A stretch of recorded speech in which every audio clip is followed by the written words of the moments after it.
We're here at the Edge Impulse booth at Embedded World 2026, but I'm not the main star of this video. That's this guy. His name is Richie, and he can say hello for us.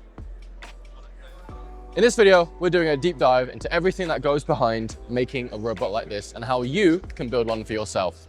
Come check it out. Louis, great to meet you. Nice Tell to me a meet little you. bit more about what you do at Edge Impulse. So I lead the developer relations team. We've got a pretty large scope, we do the technical documentation, we do the university program, ambassador programs, and mostly we create technical content for the developer community. We've got a very friendly robot here. First, what's its name and what's going on? So his name is Richie. It's a robot from Hugging Face. They acquired a company called Poland Robotics. And they made this robot, which is extremely developer friendly. All the tools are great.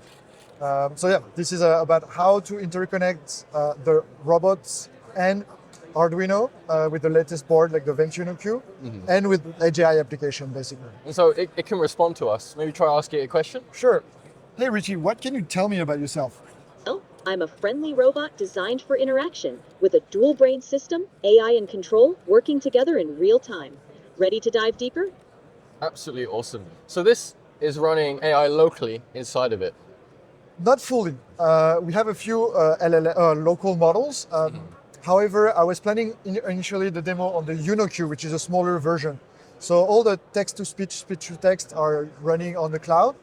But all the other parts, you have like face detection, things like that are running locally on the device. So at the minute, if I were to build an AI product, the tool chain is quite fragmented. You know, I have to develop somewhere and then I have to deploy somewhere else.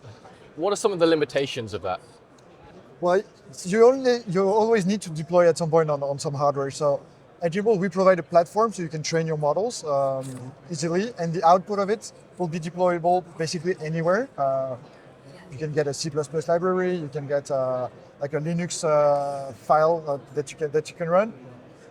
And I think the concept of this demo is to show how all those developer ecosystems or developer toolings are integrated. This one is great because you can easily buy the robots, and it has a vibrant community. You can create apps so people can get inspired. On the Arduino VENTUNO Q, you just plug it. You've got a Linux system, it works. They have the app lab where you can create some apps.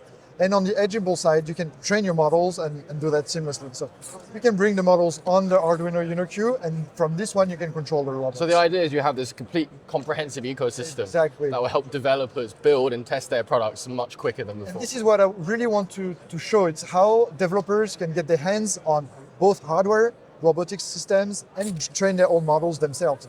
So they can do everything by themselves. So if I wanted to use Edge Impulse, integrate it into my products, if I want to build with it, where can I find you?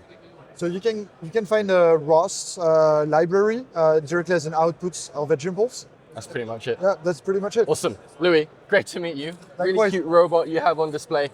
This is Edge Impulse at Embedded World 2026. If you want to find out more information about them, there'll be links in the description below. And as always, at ipXchange, stay disruptive.